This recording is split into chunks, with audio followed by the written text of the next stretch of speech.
Good afternoon, everyone. My name is Josie Peplinski. I'm the preceptor for political science, American politics 1110, and I am very thankful that Dr. Giersch is allowing me to present with you all today. I'm getting a minor in secondary education, so I really love teaching and lecturing to large groups, and I'm really thankful for the opportunity to practice. Dr. Giersch actually created the education minor opportunity for political science majors at UNC Charlotte. It's a brand new program, and we would really love to see some more people join on to this program.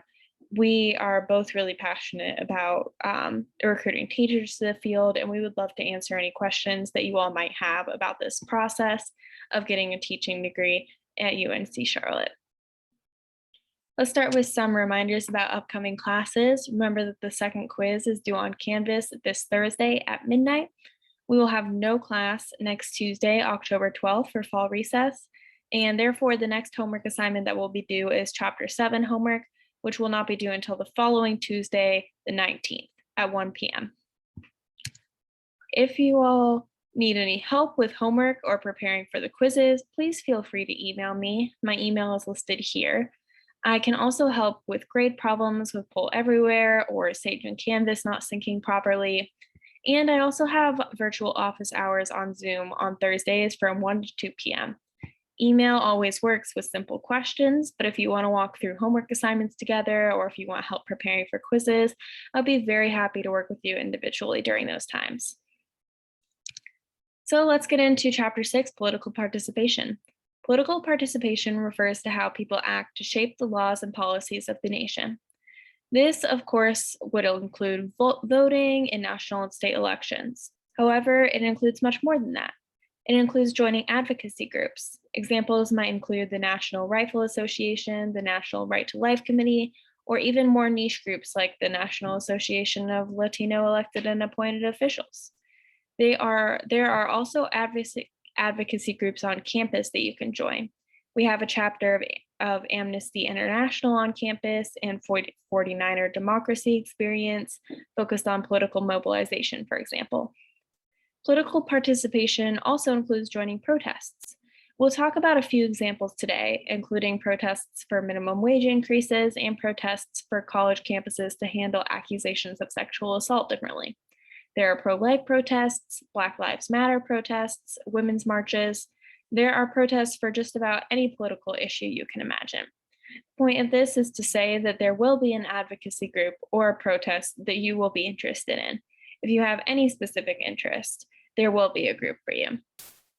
Finally, even social media can now be used as a form of political participation. If you use social media to talk about your political opinions or your preferred candidate, you are participating in politics from your own bedroom. There is one very important part of political participation that you probably think of first when you think about this topic. It also, however, is the aspect of participation that the US consistently ranks very low with as compared to other countries. That, of course, is voting. This graph is measuring voter turnout during the US 2016 election. Voter turnout is the number of eligible voters who participate in an election as compared to the total number of eligible voters. As you can see, for the 2016 election, the US only had 55.7% of eligible voters actually vote in the election. It is a pretty low and alarming number considering all the principles of freedom, equality, and of course democracy that we learned about in the Declaration of Independence in the US Constitution. There are many reasons why this number may be so low. But while we're on this slide, let's take a little side note that Belgium, the country ranked #1 in voter turnout as based on its 2014 election, has a national law making voting compulsory. This law may not always be enforced, but it probably helps voter turnout reach as high as it is. Here we see that the United States voter turnout did increase by nearly 10% from the 2016 election to the 2020 election. We moved ahead of New Zealand, Canada, and the United Kingdom, which had all ranked ahead of the US when using our 2016 election numbers. Belgium is not on this chart, but it continued to have high voter turnout at over 90% in its 2019 election. Many people might think that this increase in voter turnout was due to a move to vote by mail. However, an article in Journal of Democracy cites that states that offered election day registration saw some of the biggest voting jumps from 2016 to 2020. The most competitive states, where the races were closest, also saw large voter turnout increases. Interestingly, these moves are more important to turnout than the shift to vote by mail. This movement to vote by mail, however, was still very significant for history, of course. 46% of voters cast a vote by mail in 2020, as compared to 21% in 2016 and 8% in 1996. This trend could lead to more diverse forms of political participation by voting in the future. Here we can see the voter turnout in the US for the 2016 election broken down by state. The states that are color-coded darker have a higher voter turnout, while the states that are color-coded lighter have a lower voter turnout. You will see states like Utah and Hawaii with less than 50% voter turnout. You will see states like Colorado, Minnesota, and New Hampshire with over 70% voter turnout. North Carolina has had a 64.9% turnout in the 2016 election. Here we can recognize that an increase in US voter turnout for the 2020 election. We see some slight changes here. Generally, the states that had higher voter turnouts in 2016 still have some of the highest in 2020. We see some jumps up to the highest spots, with Maine and Wisconsin now ranking second and third for highest voter turnout in the country, with Minnesota keeping its place at first. Even the states that still rank at the bottom, Hawaii and now Oklahoma, still saw increases in turnout as compared to 2020. And Utah made it out of the bottom too. North Carolina saw a 6% increase in turnout, up from 64.9% to 71.5%. So why is it important to look at individual states when talking about voting? It is important to look at individual states when we talk about voting because states really determine the election. This goes back to the idea of federalism, which was chapter 3. When the country was founded, there was a consensus that more power should go to the states than to the federal government. States were seen as a very important aspect of citizenship and identity. Do you remember the third week of class when you were asked in your Poll Everywhere questions, how do you identify first, as a citizen of your state, or as a citizen of your country, or as a citizen of another place entirely?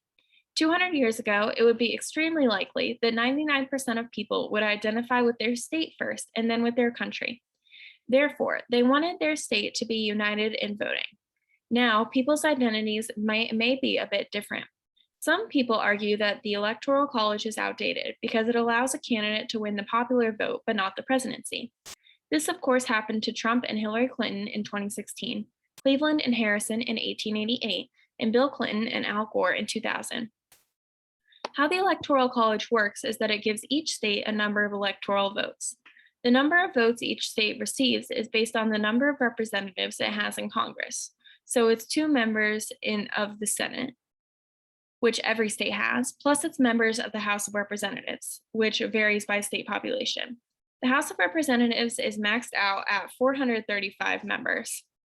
So as state populations grow and others disperse, the number of electoral votes and representatives for each state may change slightly with each census. We just had a census last year in 2020. So this map shows the number of representatives each state has in the House now. You can see that North Carolina, along with other lime green states, gained 1 representative.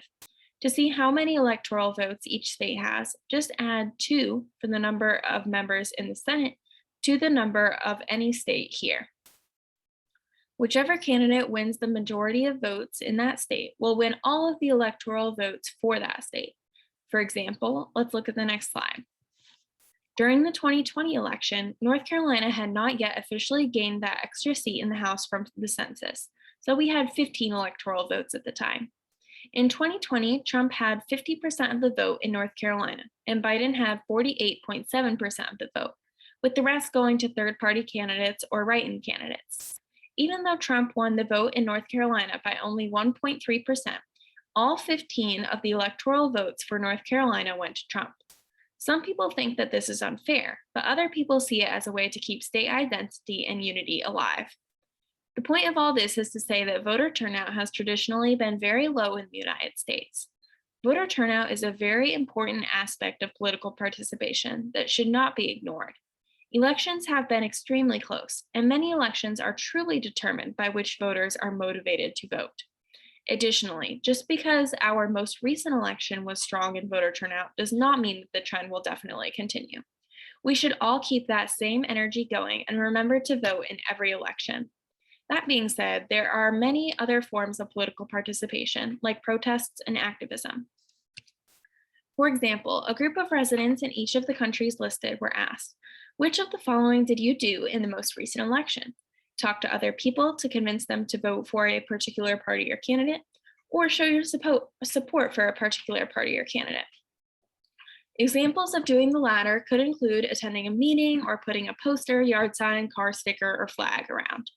In these categories, in great contrast to voting, US survey participants claimed they participated in these actions in the highest degrees as compared to other leading democracies. More than 40% talked to others about politics, and almost 30% showed their support for a party or candidate. These are examples of civic engagement, which includes working to make society better through political or non-political action. Compare this to Belgium, which remember we talked about how the country had a 90% voter turnout in 2019. Less than 15% of people there talked to someone else about a candidate, and less than 10% showed their support for a party or candidate. This is a very interesting difference. Perhaps it highlights cultural differences in the US as compared to other democracies. Perhaps the US is more focused on freedom of speech and individuality of opinion as compared to others. Whatever the reason might be, these examples certainly highlight that there is more than one way to participate in politics. In particular, there are two main ways to participate in politics. Inside the electoral process will include voting and supporting candidates.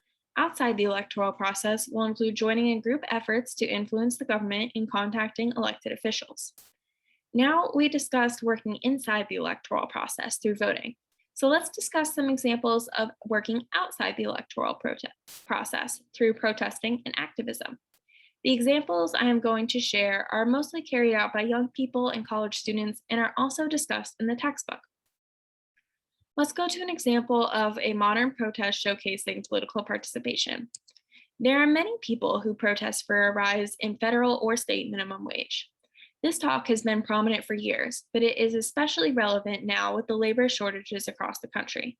Some people argue that without this wage, it is impossible to meet all demands for bills like rent, medical insurance, transportation, and food, especially when people are trying to support a family with minimum wage jobs. Others argue that minimum wage jobs are not meant to be long-term. They are instead meant to help young people get started or help people support themselves while they go through school or training. They argue that higher wage would actually cause higher unemployment because businesses would not be able to afford to keep as many employees working. People who are Democrats are more likely to support raising the minimum wage, while people who are Republican are more likely to support keeping minimum wage the same. Currently, there is a federal mandate of minimum wage at $7.25. States have the freedom to determine if they want to make the minimum wage higher. This map from 2020 shows that the states with the highest minimum wages were California with $13 an hour and Washington, D.C. with $14 an hour. There are many states with the minimum wage matching the federal mandate, including North Carolina and many other states in the Southeast. The federal minimum wage has not increased since 2009, but 27 states have increased their minimum wage just this year in 2021. No matter what you believe about this issue, people protesting for the fight for $15 is another example of civic engagement. This protest does not have to do with voting directly. Voting for candidates who agree with this position could help, but this protesting takes place largely outside of the electoral process. This example about minimum wage advocates for changing the current law and uses technology and media to spread their message. Let's discuss an example where a young adult in college was able to make a change in the government through her political participation. Following Emma Sulkowicz's sexual assault in 2012, she asked Columbia University in New York to address the situation with the perpetrator, but he was found not responsible. To protest the university's reaction and refusal to acknowledge a widespread sexual assault problem, Emma and students across the country began a protest called Carry That Weight, where participants carried a dorm mattress across campus to signify the mental weight they had to carry with them every day after their sexual assault. Emma pledged to carry her mattress with her every day on campus until she was granted justice, whether that be tomorrow or all the way until she graduates. By engaging students across the country in her protest, Emma's case received national attention. Inspired by a protest Emma organized, where she and fellow students wore red tape across their mouths and passed out information to prospective students, asking them to press the administration about their procedures to address sexual assault, Senator Kirsten Gillibrand of New York called for federal funding to improve the handling of sexual assault cases in 2014. She moved to co-sponsor a bipartisan bill called the Campus Accountability and Safety Act, which would increase faculty training and student access to confidential advisors. The debate also reached the highest levels of government when President Obama created the It's On Us campaign, which urged men and women to commit to helping to solve the problems of campus sexual assault. Of course, there were also people campaigning on the other side of the issue. For example, some people argue that new policies do not respect the rights of the accused. No matter what you believe, this case shows that students and young adults have a voice and the power to get attention from politicians and change laws and policies with their actions, voices, and protests. Another way that people participate politically is through social media. One of the most well-known social media campaigns is the #MeToo movement. Pictured is Tarana Burke, credited for coining the term Me Too when she worked with disadvantaged youth. She is passionate about sharing recovery stories, although the hashtag has also been political to talk about gender equality. Using a hashtag like #MeToo is a form of political participation. Even as social media participation becomes more common, 37% of people report they are worn out by how many political posts and discussions they see. Additionally, when discussing politics on social media with people they disagree with, 59% of social media users find it to be stressful and frustrating. 64% of people who discuss politics online find that they have less in common politically than they thought when engaging with people they disagree with. Therefore, online participation may sometimes be a way to get people excited about politics, but it can also be simply frustrating and unproductive in other cases. Social media is typically the first place a college student will get involved in an issue they care about. Social media can be used to voice opinions and exchange ideas. Social media can also be a place to connect with other students who share the same interests. Another way to become involved is through joining rallies in nearby cities to support the issue you're passionate about. You can even help with planning and organizing these events to gain skills to create your own original protests. It is also important to contact your local legislatures about issues you care about. They may support that issue with action, but either way, you have the ability to campaign for a candidate who will fight for your issue in the next election cycle. You can help them by donating to or volunteering for their campaign, voting for the candidate, or influencing others to vote for the candidate. Finally, a great way to get involved in your political passions is through joining campus organizations. We have many political organizations on campus. If you visit this slide, which I will post, you can click this top link to see all our campus organizations. Some of our organizations related to politics are College Republicans, College Democrats, and Young Democratic Socialists of America. The Network of Enlightened Women is an organization for conservative women to connect with one another. And Young Americans for Freedom is a place for traditional conservatives and libertarians to connect. Organizations like Amnesty International is a human rights association. Planned Parenthood Generation Action is a pro-choice organization. Healthcare Justice is a pro-affordable healthcare organization. And UNCC's chapter of the NAACP is an anti-discrimination organization. These organizations typically have political agendas that the members work to fight for. The members might connect over an issue and organize efforts to make changes. 49er Democracy Experience is a general campus organization that helps promote democratic participation. This organization is particularly active in election years to try to promote student voter registration and turnout. Now that we have a few examples of modern political participation in the forms of protests and activism outside the electoral process, let's talk about why people choose to or choose not to participate in politics, both inside and outside the electoral process, but with the focus on voting. I'm going to discuss many reasons that may explain why people choose not to participate in politics, but it is important to remember that these factors are not the cause of someone not participating. These factors may contribute to why a person chooses not to participate, but they do not cause a person not to participate. There are many contributing factors to this complex decision, and just because these particular factors may correlate with participation does not mean that they will always cause participation. For example, if I say that younger people are less likely to participate, it does not mean that no young people will participate at all, or that a person's age is the sole factor in determining whether they will participate. The first factor that we will discuss is socioeconomic status, which is the measure of a person's wealth, income, occupation, and educational attainment. People with a higher socioeconomic status are more likely to participate in politics. Some reasons this could be are because people with more wealth would be more able to donate to political campaigns, and people with higher degrees of educational attainment would be more likely to have an easier time navigating the voting process, including registering and researching candidates. In this chart, you will see a list of degrees obtained. The blue bar represents the percentage of people who voted, and the light green bar represents the percentage of people who are registered but did not vote. And the red bar represents the percentage of people who are not registered, as it starts on the left from no high school diploma and moves to the right towards advanced degree. You will see more cases of voting and less cases of not being registered.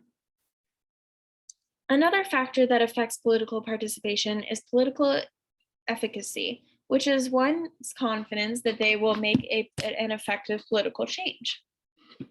If you feel your vote will not matter or count, then you are less likely to participate in politics.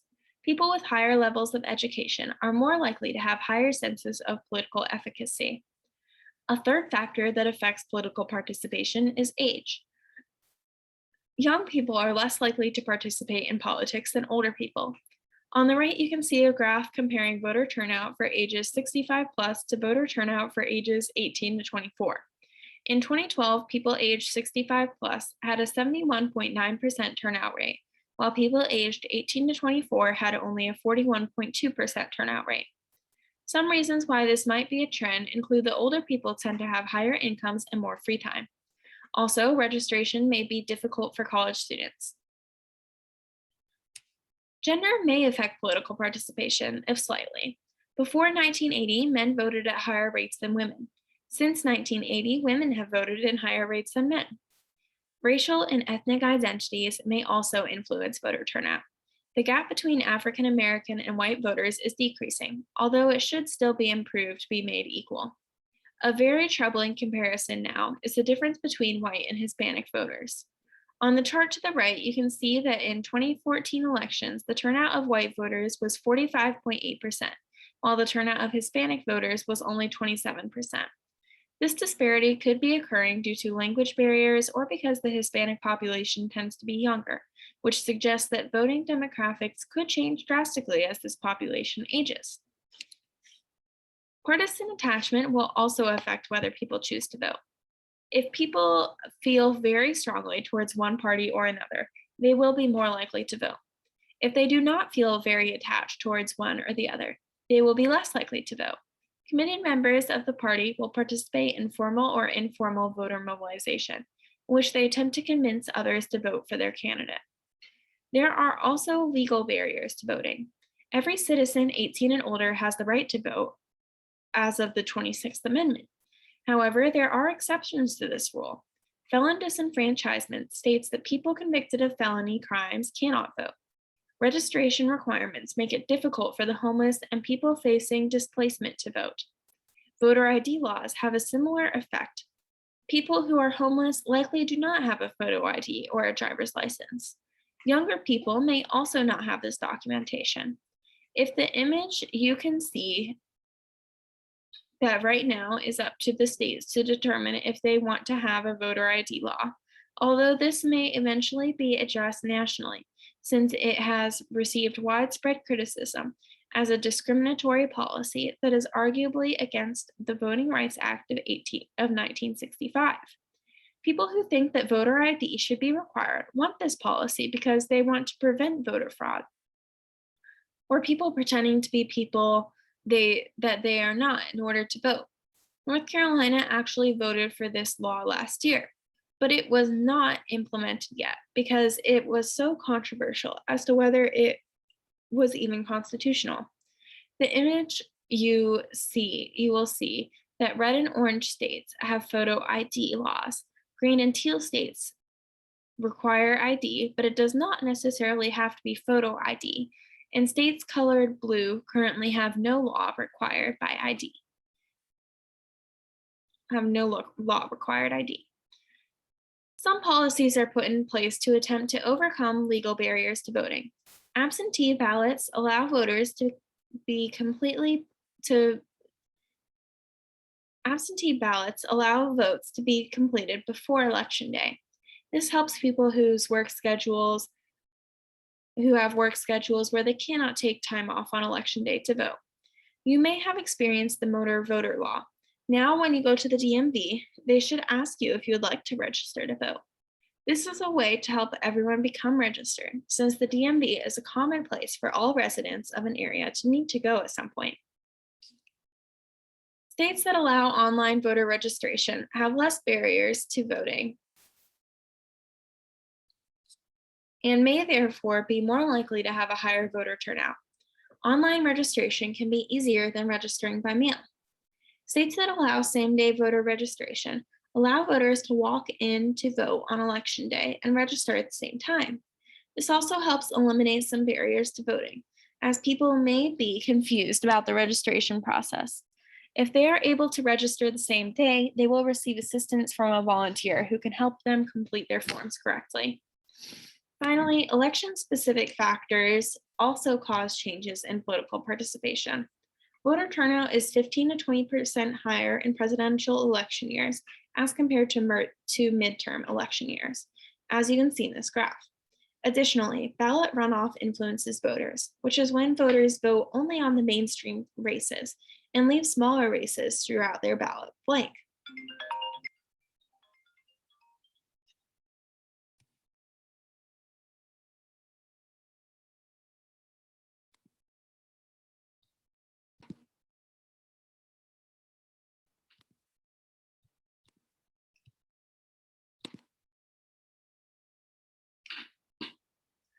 Additionally, ballot roll-off influences voters, which is when voters vote only on mainstream races and leave smaller races throughout their ballot blank.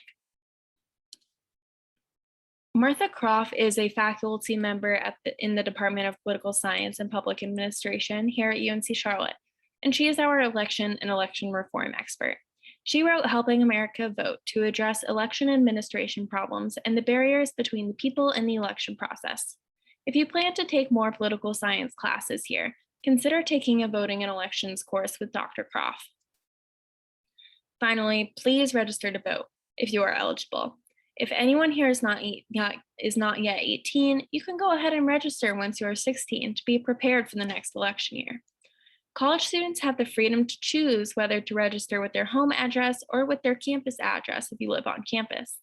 You can register to vote online or by mail, and you can go to the DMV. If you register in person, whether that be at the DMV or at your voting site next time elections roll around, you will need to bring with you a document certifying your residency. This might include a North Carolina driver's license, a utility bill, a pay stub, a bank statement with your name and address, or a physical or electronic document with from UNCC with your on-campus housing assignment. If you are registered to vote in Cornelius, Davidson, Huntersville, Matthews, Mint Hill, Pineville, or Stallings, there is an election this year. If you are registered to vote in Charlotte, there is no election this year for you. Please reference these slides to use the link I have attached to see your sample ballot. You can use that to research your candidates before you go to vote. There are 3 ways you can vote in this election cycle. You can request a mail-in ballot online.